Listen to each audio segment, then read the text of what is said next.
The most widely published book in human history reveals that we are created in the image of God. Throughout our human journey, each encounter is an opportunity to see the shared humanity in ourselves and others. Regardless of one's views on religion, each experience and each story weaves us together towards a common path. A path of transformation, a process of growth and understanding, a recognition that, at our core, we share a common destiny. What does the search for truth really mean in our lives? How can we find a sense of unity in a world so diverse and divided? As we reflect on these questions, we start to uncover a fundamental connection that binds us all beyond our differences. Welcome to Created in the Image of God, Building Vibrant Communities, with our host, Wade Franson. Today's episode is Oasis and the Half-Caste Kid. Welcome to Created in the Image of God. I'm your host, Wade Franson.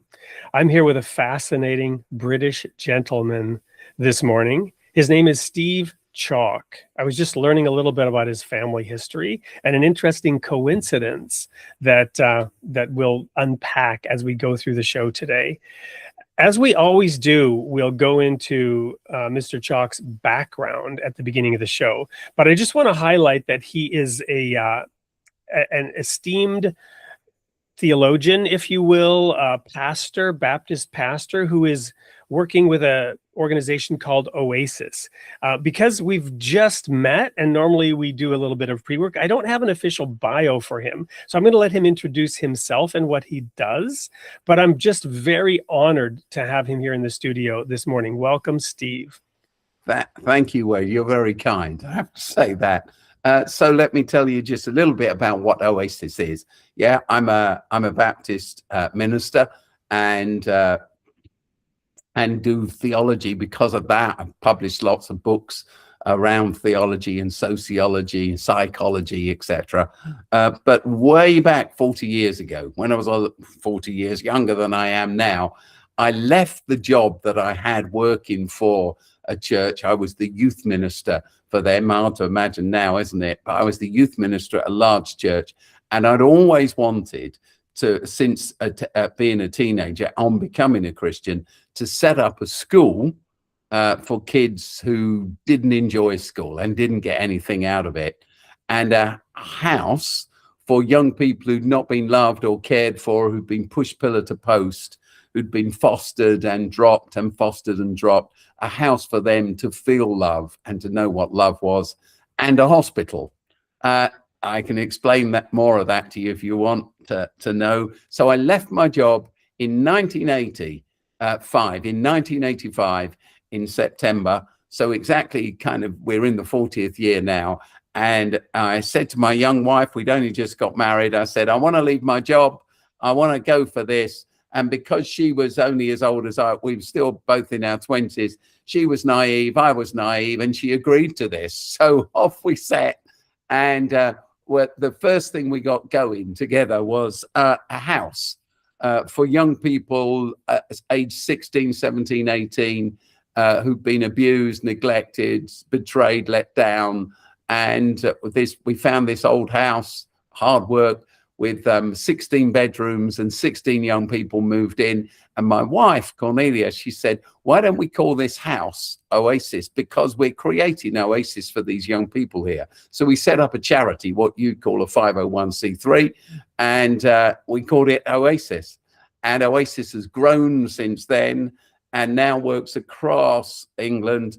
We've grown a lot. So we run houses, and we run schools, and we run churches, and we've developed all sorts of other community projects. We work in the justice system with young people who've committed violent crime, and we've stretched into other countries. But just here in the UK alone, we now employ just over 6,000 staff, and we have 35,000 kids in our schools, and. So Oasis has grown to be a very large organization, which I'm still pleased to be part of. But there are a lot of great people doing a lot of great things, and I'm trying to keep up with them. Thank you so much for that overview. And I knew you would do a much better job than I would, given my limited insight into it. And now the audience knows why this show today is important and what they'll get out of it. But the first thing we always do on this show is understand your backstory, right? So what led to you wanting to do such a crazy thing as a naive young man with a young wife and risk whatever it was you were building to go pursue this path? To understand that, let's go into your own personal backstory, who your parents, circumstances of your birth, and the forces that shaped you before you took conscious thought to make those decisions.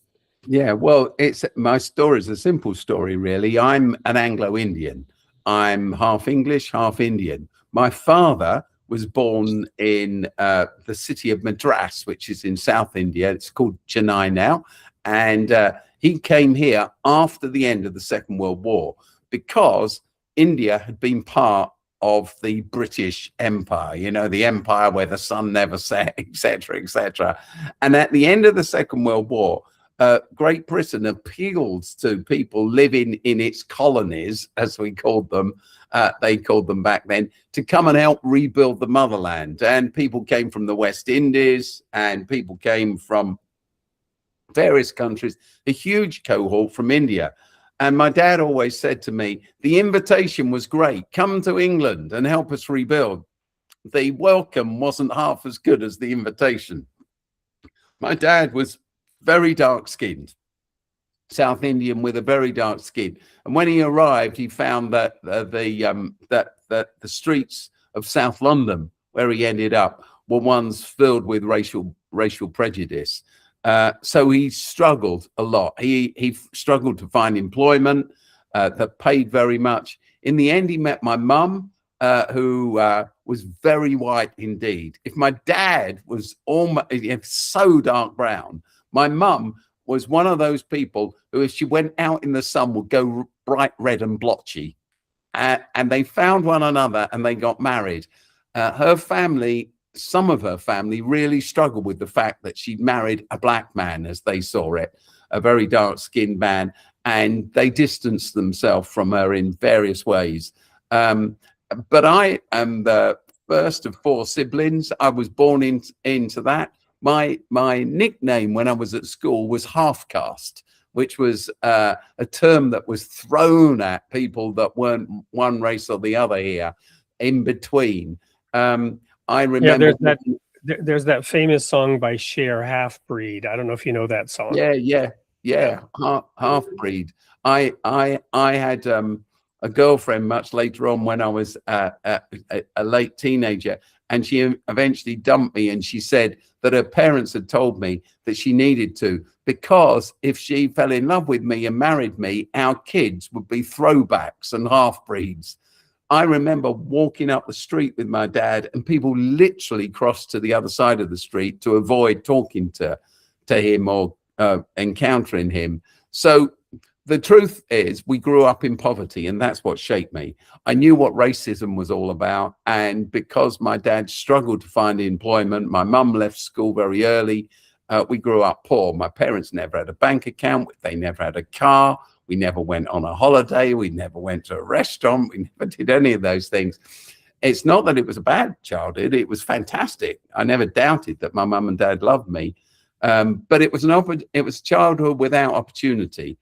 And then I ended up going to a dump of a school. It was a really poor school. And as in my teenage years, at the age of 11, I went there. And we were told that we were the kind of kids who'd never achieve anything academically, and we weren't worth putting in for exams. We'd work with our hands all our lives, not our heads. It was depressing. But when I was 14, I fell in love, infatuation, with a girl who was 15. She was beautiful. And she used to go to a youth club that was held on Friday nights down at the Baptist church near where I lived. And I started going along because Mary, that was her name, Mary Hooper, was stunningly beautiful. And it was one of those little youth groups where there was a hall and the boys would all stand at one end and the girls at the other end, and they had table tennis and things like that.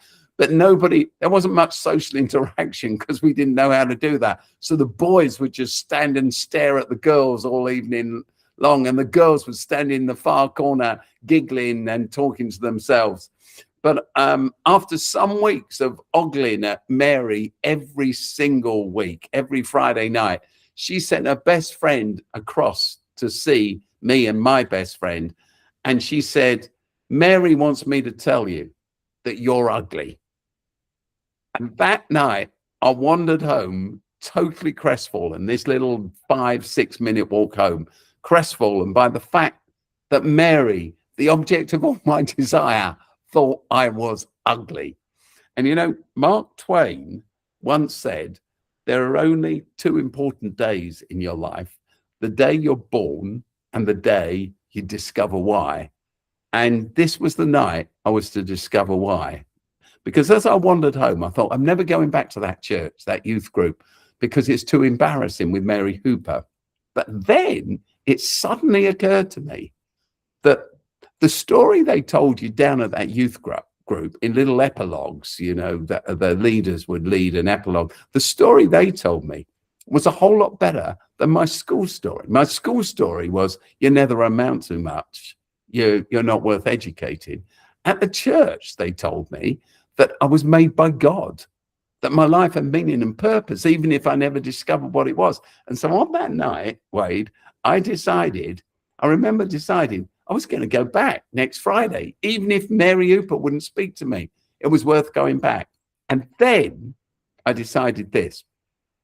And if I'm going to go back, I'm going to be a Christian. And if I'm going to be a Christian, I might as well become a church leader. And if I'm going to be a church leader, when I grow up, I'm going to start a school that's worth going to. And I'm going to start a house for kids to live where who've not been loved. I had one or two friends like that who were kicked around in the fostering system, and I knew they weren't happy. I'm going to start a house for young people like that. And when I grow up, I'm going to start a hospital. And I got in. I'm going to be a church leader. I've said that. I got in. My dad had got a job on the railways by then. He was out late at night doing shift work. But my mum, who'd left school very early, was there. And she said, have you had a nice evening? And I said, yeah, I have. I didn't tell her about Mary Hooper. But I did say, I've decided that I'm going to be a Christian and I'm going to become a church leader when I grow up. And I'm going to start a school and a house and a hospital. And she looked at me and she said, very nice. And because of the kind of school I went to, it was the only careers advice I ever got from anyone. And it was that was a night, like Twain said, the 2 days that matter are when the day you're born and the day you find out why. And it was a gift from God, I'd say, that on that night, at the age of 14, I received what so many people never feel or sense. I knew what my life should be about. And from that day to this, I may have wandered around a bit, got lost occasionally, but I've always known where I should be headed.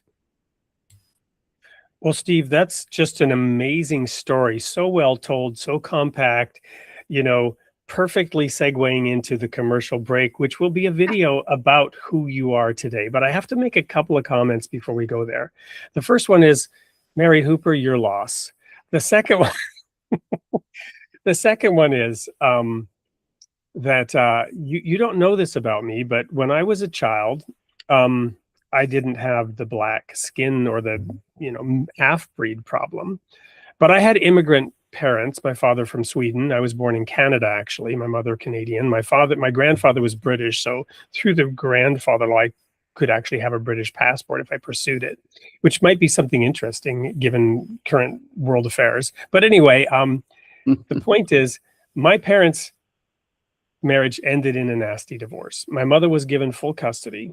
My father didn't like that, so he actually came and told the babysitter he was taking me and my two sisters to the mall. He just didn't tell her the mall was in Sweden.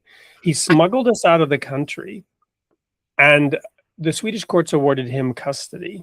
This led to an international court battle, the first 2 years of which my father had to return to Alaska, where he, as an immigrant laborer welder, worked in Alaska on the pipeline to earn the money to pay for this international court battle. So I was separated from both parents and my siblings for 2 years as we were split up with sets of aunts and uncles. The next 6 months after my dad was ordered to come set up household, which he did, it ended up at the Supreme Court, where my father ultimately lost. That's its own story. And we were returned to my mother, who had met somebody in a bar and presented a sham marriage because she was an alcoholic, which was why my dad did it in the first place. Long story short, I ended up in a temporary orphanage. Wow. And I was betrayed by that system. And those were life-changing moments for me. I share this only to let you know how much I appreciate and understand your work, and how those experiences that we have lead to us finding solace and direction from a divine Father, and then choosing a path of service. So when we come back, we're going to learn a little bit more about what that path of service looks like for you. I just wanted you to be aware that I can emphasize from this perspective, I would have benefited from being in one of those houses with Oasis at that time. It all worked out through a long and winding road story, because ultimately God has a purpose and a plan for all of us. But I'm so grateful to have you here today. When we come back from this break, we're going to learn a little bit more about what Oasis does, how it does it, the impact it's having. Don't go anywhere. We'll be right back with more of Steve Chalke on Created in the Image of God. You know what it feels like to be left out? When no one's got your back. When your spirit's low. Alone. Anxious. Afraid.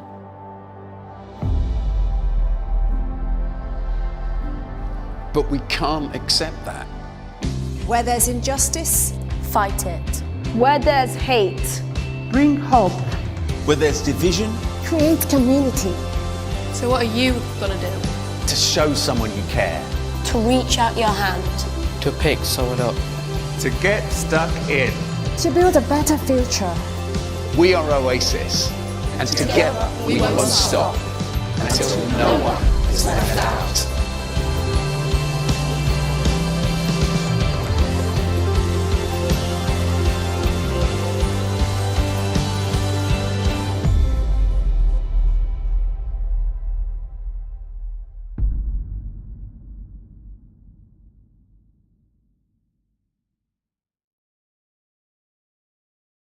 Welcome back to Created in the Image of God. I'm here with Steve Chalke, the founder of Oasis, Baptist pastor, theologian, prolific author.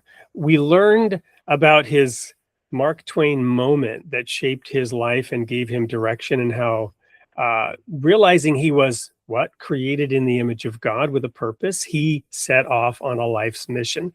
So Steve, tell us then what happened. The certainly hurdles and challenges along the way that led you to being able to actually achieve this calling, this vision, this purpose.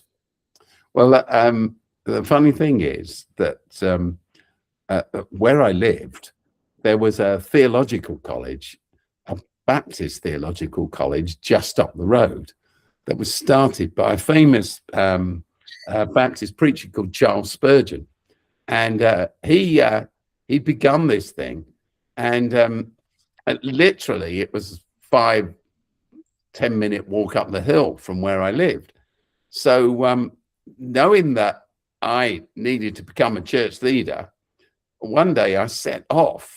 I must have been 15 by then, and went up to the reception and asked if I could see the principal, who actually came down to talk to me. And it was called Dr. George Beasley Murray. And I said, you know, I need to become a church leader. And he took it very seriously before saying, I think you should really go back to school for a bit. Which of course I had no choice but to do anyway. But it seemed to me, if this was an urgent thing, I ought to be getting on with it, not going back to school. But I went back to school. And I kept in touch with him. He was an extraordinary person. And he gave me some advice a couple of years later. He said, when you leave school, he said, don't go to university. I don't think I was capable of going to university anyway. But he said, get a job, an ordinary job. Go work in a factory. That'll help you more than a university course. So I did. what I actually did was I had a friend who'd been one of the youth leaders in the famous story I've just told you, he was at the theological college, which was why he was a youth leader in the church in his weekends. So I got to know him through going to the youth club, and he asked me whether I'd go and live in the town where he'd just gone to work and work on the estate where he'd gone to work, social housing estate, and start a youth group. So at the age of 18, I went and I lived in a town called Ashford, and I worked in one of the big local factories as a labourer, sweeping the floor all day. But I used the money that I earned to set up a youth group. And at the age of 18, I had the privilege of becoming a youth group leader because I'd started it. And I set up a little theatre company, a drama group.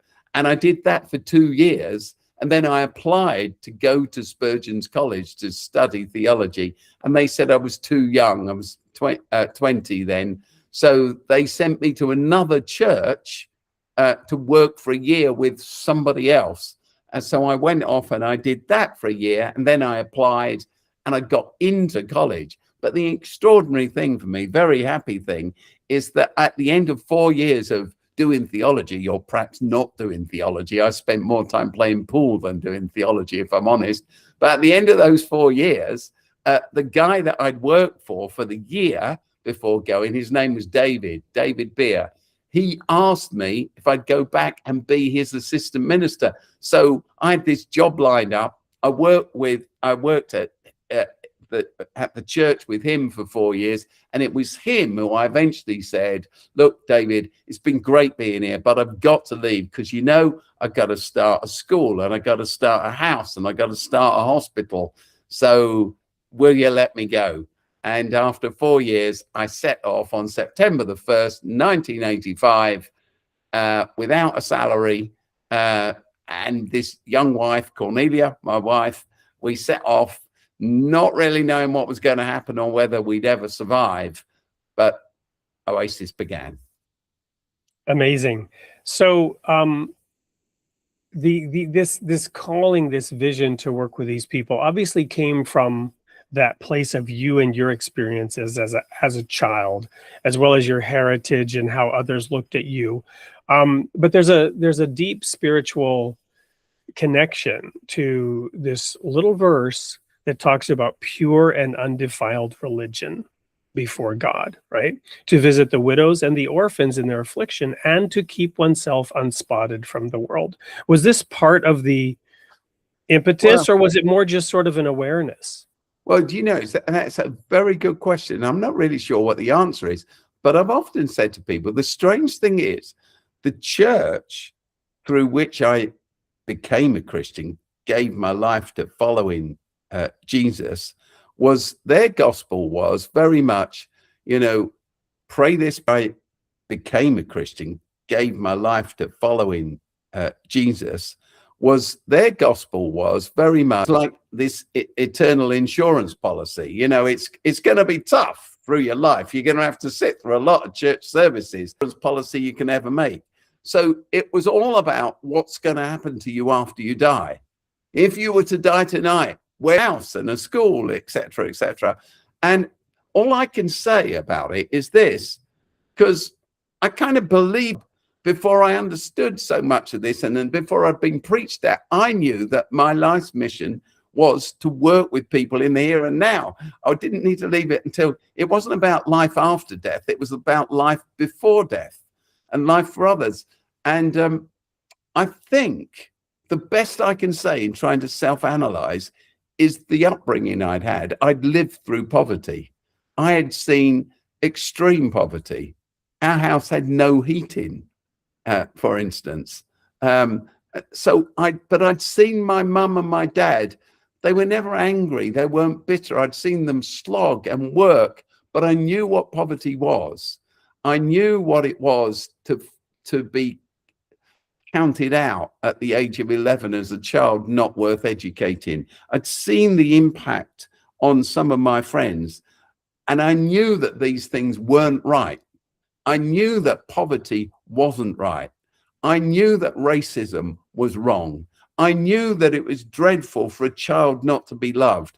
And I think those things kind of informed me with a different gospel. And I had these two clashing versions that I slowly sorted out and decided which one I really was committed to. So I'd say now, you know, I've said decades, Jesus only ever taught us one prayer. And it simply, it's all wrong, that prayer. You know, I've been to training courses on what prayer is, and I've listened to endless sermons about starting with adoration and then confession, and then, you know, it kind of etc., thanksgiving and confession. But Jesus obviously hadn't been to the sermon, and he didn't know how he should. And he said, when you pray like this: Our Father who is in heaven, hallowed be your name. Your will be done. Your will be done on earth now. That, you know, so he skips all the stuff and he gets straight to the point. And I think I've always understood that following Jesus is about working so that God's will is done on earth, and it's done now. Amen. So here's a perspective, we can call it theological or practical, that I'm inspired by your answer. I love your answer. And I love the way you sort of, in my view, maybe have even wrestled with that a little bit and come to the conclusions. But here's my take on it, for what it's worth. There's the divinely revealed Word of God. Of course, Jesus is the Word of God, but aside from that, there's the revelation, there's the teaching. You might call it the curriculum. And then there's the creation itself and the life we live, which is the laboratory where the students go. Speaking of a school, the students go to test their hypotheses, you know, to mix their potions and hopefully not blow things up too badly, right? In the laboratory. And that laboratory is the world and the life that we live, where we put into practice the curriculum. Yeah. And given your background and your experience, you clearly knew what your hypothesis was and the experiments that you were supposed to conduct and the outcomes you were supposed to arrive at. Yeah, absolutely. And the strange thing is, I often talk about this. I went off to theological college. I learned systematic theology, a bit of Greek, a bit of Hebrew, etc., church history, you know, all the things that you would learn there, the rules of exegesis, all of those things. I learned Calvinism, you know, we were taught all those things. But then I went and I got involved, to your point. And in getting involved, I should tell you that because my dad was Indian, as I left my job as a pastor in a church, I had no money.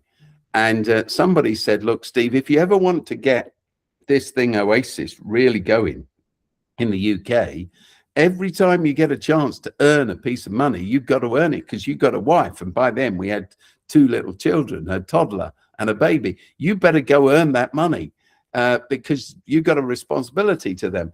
And I had because I'd done lots of youth work whilst I was the pastor of this church for 4 years, I was given the opportunity to go to India to do some seminars on youth work.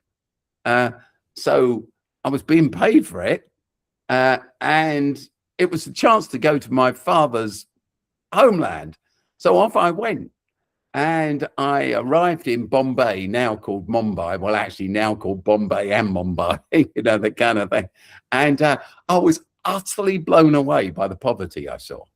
Yeah. Totally blown away. Eventually, I remember my first experience in Chennai, Madras, going out to this one area with a box of apples. Now, Chennai was 10 million people, 2 million homeless, 400,000 of them children at that time. Going out with a box of apples and being mobbed by children who wanted an apple. Yeah, exactly. My kids won't eat an apple if you put it in front of them. So exactly. So Chennai, where my dad was born. But I went there on that trip. But then, you know, in Bombay at the beginning, and then I went up to Delhi as well. I was doing these seminars for youth workers and teachers, and I went into some of the missionary schools, the schools where missionaries left their children to do work with them. But I saw people dying on the streets, street dwellers with absolutely nothing. I went into some of the giant slums in Bombay, where we now work. I saw this poverty. I sat one afternoon and I watched, I guess, a 3-4-day-old child die in its mother's arms, dehydrated because the water's all bad. There's no clean water. And I knew that a little sachet of sugar and salt, which I didn't have, which cost no more than, a couple of cents really, would be enough to save that child's life. So I saw all of these things and I was so overwhelmed that in that moment, I realized half the theology I had didn't work.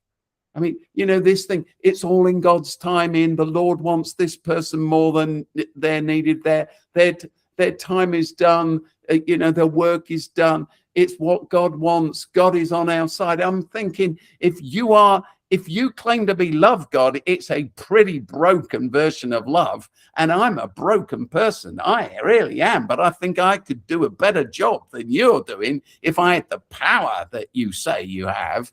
And it caused me to rethink my theology totally. I either had to abandon the thing and say, this doesn't work. I mean, I'm in this for good. I'm not a kind of Sunday Christian or somebody who, pops down the church for a Bible study or two. Like my whole life and my well-being, everything is wrapped up in this by now. I'm earning next to no money, but I'm committed to this mission. And I'm thinking, is this gospel a dud? This thing that God is love and God is all powerful and he chooses what to do. Our lives are in his hand and we submit to his timing on everything.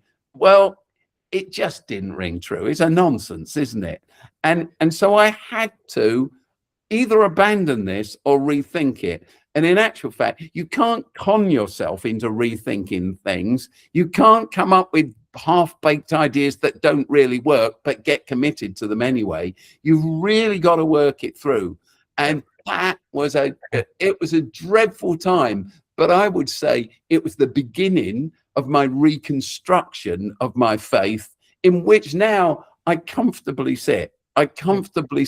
Because I would say God's doing God's best, and he calls us to join in, made in his image. He calls us to join in with this great work of liberation, life before death, as well as the thought of life beyond it. Yes, absolutely. If I may throw out a couple of thoughts here, because I hear you and I love what you're saying, and I love the passion I see, and I agree 1,000% if such a thing is possible. I just want to throw out 2 data points now. I come from a more fundamentalist background, even than the Baptists, right? So the word of God is the word of God. 2 data points. Number 1, work out your own salvation with fear and trembling, right? Which is what you're doing. Don't just receive the received dogma of systematic theology, as good as that may or may not be, right? Work out your own salvation with fear and trembling. And secondly, Jesus, when confronted by the Pharisees, as they were trying to trap him and whatnot, on the subject of divorce, they said, hey, Moses said we could kick our wives to the curb. What do you say? And he said, Moses allowed it because of the hardness of your hearts. But from the beginning, it was not so. So I literally spent weeks, months studying the book of Genesis to get back to the heart and core of this. And you mentioned Calvin, right? And predestination and all this philosophy and stuff. Basically, to have free will, God needs to give us the freedom to really blow things up, which we do in that laboratory. And ultimately, yes, God can resolve it. But to your point, our purpose, our mission here is to figure it out here and now. Yeah. That hidden leaven working its magic spread around the world to create heaven on earth. We are a long way away from, we have a lot to do. And hiding behind theological ideologies and philosophies is not the way to get there. No, sure. And there's so much I could comment on about what you said. We probably not got the time to do it at all, but just to work out your salvation with fear and trembling. The word salvation is used in the New Testament more to mean immediate rescue. You know, when Paul's in being shipwrecked with people, they say, shall we be saved? They don't mean, are we going to go to heaven when we die? They mean, are we going to drown? Right. Thank now? you. Thank you. So, so work out your salvation is work out your rescue. You work out who you are here on earth and live that way. Live it out. Work these things out and work at it. Live intentionally. There's so much more to be said about that. The misunderstanding of, you talked about Genesis at the beginning of the Bible and studying Genesis, the misunderstanding of Genesis chapter 1, that wonderful poem, and then chapter 2 to 4, you know, the story of Adam and Eve, the first man and the first woman. And people say, you know, the Bible's infallible and, you know, there are no errors and it doesn't disagree with itself. And I always say, have you read Genesis chapter 1 and then tried Genesis chapter 2? But they're two different. They're two completely different visions of God, and the pivot in Genesis chapter 2 verse 4, wrapping up the first creation story with "Thus God created the heavens and the earth," and segueing into a completely different story, which is, and now let's look at how God created the earth and the heavens. And now we see that all the omnis, right, the omniscient, omnipotent, blah blah blah, coming down, kneeling down in the dust, and with his own hands shaping a human being.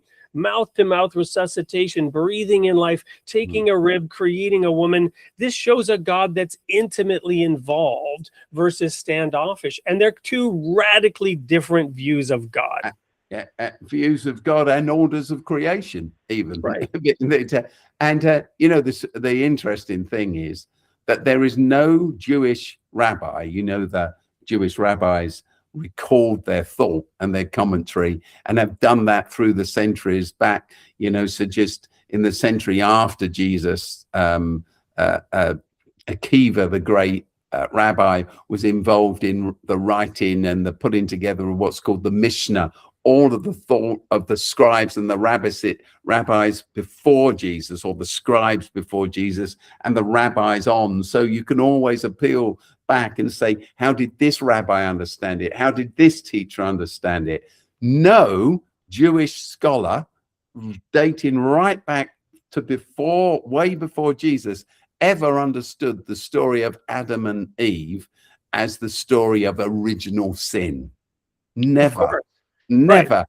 Rather, it's about something else altogether. Perhaps we should go into, I don't know. Well, no. Let me extend an invitation for you to come back, and we'll dive right into that. Yeah, at this moment, I don't want to cut you off, but we'll go to a quick commercial break once you wrap up your thought, and then we're going to come back up and ask the question, where are you growing next? But I didn't mean to cut you off, just to sort of shepherd. No. Go ahead. Yeah. And all I want to say is before you get into the joy of that second story, and the Adam and Eve story as we know it, and the talking snake, of course, but before you get anywhere near there, in that first glorious chapter of the whole Bible, the library as we have it, you don't even need to turn the page when we're told that all human beings, male and female, every human being is made in God's image. And Amen. God says it is very good. I believe in original goodness and celebration of every human being, not in original sin, which is an interloper and is out of tune with the teaching, as I understand it, of the whole of the Bible. I could not agree more. Thank you. All right, we're going to go to a quick commercial break. When we come back, where is Steve Chalke growing next? And what's next on the horizon? Don't go anywhere. We'll be right back with more on Created in the Image of God. In a world where religions often talk past each other, what if we just sat down and listened? Facets of One is a simple devotional, bringing together scripture from the world's faiths, centered on one truth: God is one. From the Bible to the Quran, from Krishna to Christ, each voice speaks in turn, without argument, without division. You don't have to agree on everything. Just be willing to pray, to listen, and to come together. If you're longing for something deeper than noise and division, this is a different kind of conversation. Facets of one, many voices, one God. Will you start a circle?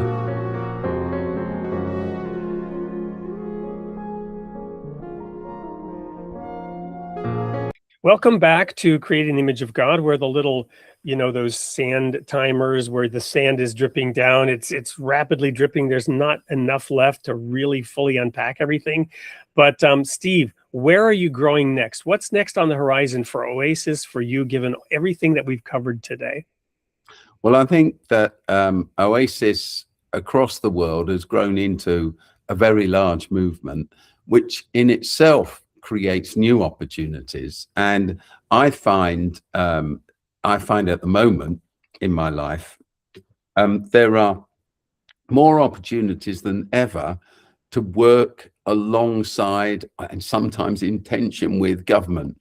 I'm often now asked to commentate, to advise, to be engaged with government, both locally and nationally, and with other big agencies around the country. And I think that has come about because Oasis delivers on the ground. I often say to people who say, "Hey, why do these guys always come and talk to you?" I say, well, you got to talk to someone in the end who does it. I'm so old, I've been doing it for so long, and we run schools. We work with kids in the justice system. We've set up an institution which we call a secure school. We call it Oasis Restore, actually.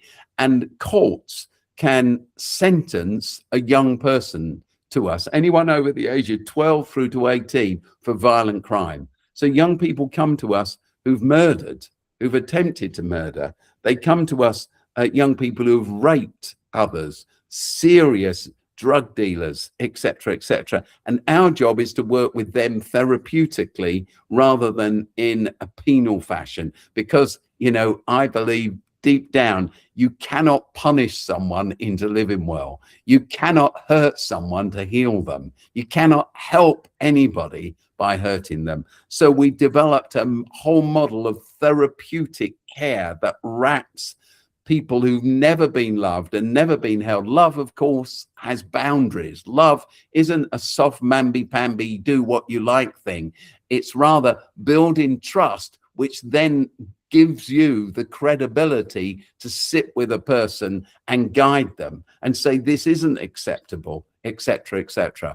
So we're involved in that work. In fact, we're the only thing like it in Britain. And then, as I say, there are 56, soon to be 59 schools that we run around the country for kids. Primary schools, you call them elementaries, and then senior schools we run, and sometimes all the way through together, endless housing projects, etc. And this opens up lots of conversations around national policy, housing policy, education policy, justice policy. It gets us involved in thinking about what we do about kids that are not in schools, kids that are involved with gangs, the problem of knife crime and gun crime, all because we're working with kids that are out of school and involved in knife crime and gun crime, etc. So I see the next phase of my life. Who knows whether you're going to get a next phase of life? That's the first thing. But as I'm here today, you've got to grasp the opportunities that you're given, because they are responsibilities. And I think that more and more of my life is now involved in that kind of work. Well, I realize now, I think about a year ago or so, I had a gentleman on the show, I got to go back and look it up now, who I think was involved in your organization, who was doing things probably for Oasis. It's coming back to me now. One of the tagline of Creating the Image of God is building vibrant communities. So we do try to connect people. Tell us for a minute what you are or are not doing in America, because I have a thought here that I want to follow up on, but I first want to know what are you or are you not doing in America right now? The United States of America. Yeah, I'll talk about that. But just on the way, building vibrant communities. Oasis really at heart is a community development organization. We create jobs, we create housing. Education is important because it builds community. One of the projects I'm responsible for at the moment is in the city of Bristol. We are building 355 houses and a new school and some woodland walks and a playground and. So that's a project that I carry the responsibility for with a team. We build community and we create opportunity for everybody as we're able to join in with that community. In terms of the States, one of my best friends was a guy called Dr. Tony Campolo. Do you know that name at all? I do not. No. Yeah, you should look up Tony Campolo. I will. I'm writing it down. One of the best communicators I've ever met in my life. And Tony was a professor of sociology at Eastern University. Tony died a year and a half ago now, aged almost 90. He'd suffered a stroke in his last years. I used to go see him, and on the wall when you walked into the room where he stayed, there were just two. The little wall, the first wall, there were just two photographs. This tells you how important Tony Campolo was. The first was of Tony and Einstein, because Tony, as a teenager, won the opportunity to study with Einstein for a summer, which was wonderful. Wow. And the second was of Tony and Bono. If you read Bono's autobiography, he talks about his impact, the impact that Tony Campolo had on him and helped him. Bono grew up in Ireland in a strict religion, Christian religion, and found it such a struggle. And Tony, he listened to, helped him reshape the whole thing. In fact, as Tony did Tony help Bono find what he was looking for? That's the question on everyone's lip. And in Bono's autobiography, the answer is he gave him direction. In fact, as Tony was dying, in the couple of months leading up to his death, I was able to get in touch with Bono, and I asked Bono if he would record a message for Tony.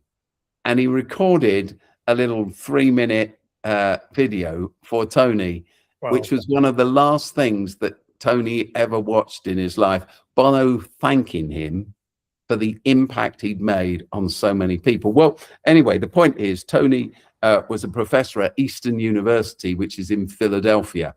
And so because of that, because of Tony, I became involved in that. And out of that, has grown, or is growing, I should say, what's going to be a transatlantic link between Oasis in London and the work that the university in Philadelphia do there.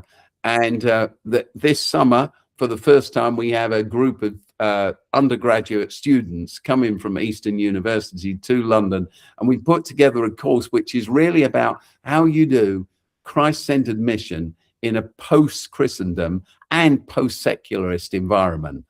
So they're going to do half a semester here, and then from then on we're going to do student swaps with a whole semester being done, where young students have the opportunity to come and live on an Oasis project and work with young people who are out of education or struggling with life, etc., as well as reflecting on that theologically as they go. Orthopraxis. We learn by doing, and then we reflect. When Descartes said, "I think, therefore I am," he was wrong, actually. I mean, that's not me, little old me saying René Descartes, you didn't know what you were talking about, but he didn't. And because, of course, he lived before the MRI scanner. We can now look into a brain. We know how we learn. We learn through experience. You learn to ride the bike not by reading a manual on bike riding. Well, you can, but you still can't balance. Well, you learn to ride this is... a bike by riding a bike. A child learns not to touch something hot by touching something hot, etc. Amen. So I'm flooded with thoughts. I'm gonna crash land this plane and then hand the mic back to you for the last word. So first of all, Joseph Atman, PhD in the philosophy of religion, founded an organization called Middle Tree. I will connect you with him. They have contracts with state schools in California, Arizona. Vague similarity, just a useful contact. Middle Tree actually references that tree in the middle of the garden, right? But nobody knows that's what the reference is unless you read Joseph Atman's trilogy, which I'm involved with in republishing. A Philosophical War, which completely recasts that whole story, again, away from the original sin, right? What was really happening in that garden, right? Well, there's just so much more. I'm just so excited by what I'm learning, and there was another thought, but it's now escaped, because probably we're out of time and I need to hand the mic back to you and not get too excited here about what's next. We shall see.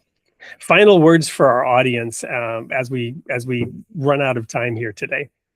Well, what I would say is this, that throughout my life, I've had this privilege that came to me when I was 14 through the gift of God to know what I should be doing and where I should be going. And once you know what your vision is, great plans are wonderful things, but a great vision is what we need. Vision, because our plans succeed or fail, they take twists and turns, but we need to know where we're headed. But what I've learned through all of this is simply that those who have vision are also the most frustrated people in life. Because what is vision? Vision is to pray for, to long for, to hope for, to give your life for, to work for, to toil for what is not yet. What is frustration? It's to pray for, to hope for, to long for, to toil for what is not yet. Vision and frustration are the same thing. And so I'd simply say to you, Wade, and say to myself, say to everybody who may be watching or listening to this, that when you're frustrated that the world isn't the way it should be, when you're frustrated that you haven't got as far as you'd want to get with things that you're doing, don't see that as the imposter that you've got to drive out. See that as the fuel of vision. In fact, I often say to people, if you're in a job or in a place in life where you're not frustrated, stop and do something else. If you're in a job where you can just drift along and you know nothing of frustration, leave that job because you're wasting that salary, and give that job to a person who can sit in your seat who will be frustrated, because that's what brings about change. Jesus prayed, not "Our Father in heaven, hallowed be your name. Thank you that it's all going the way you planned." He prayed, "Your kingdom come, your will be done on earth." It was a longing and a hoping. We're involved in that together. There you have it. Final words from Steve Chalke. Beautiful words. They've touched me deep. I'm in that space right now that you describe, and those words are helpful. And I know that this show is going to be helpful to the audience. I will follow up with you to extend that invitation to return, introduce you to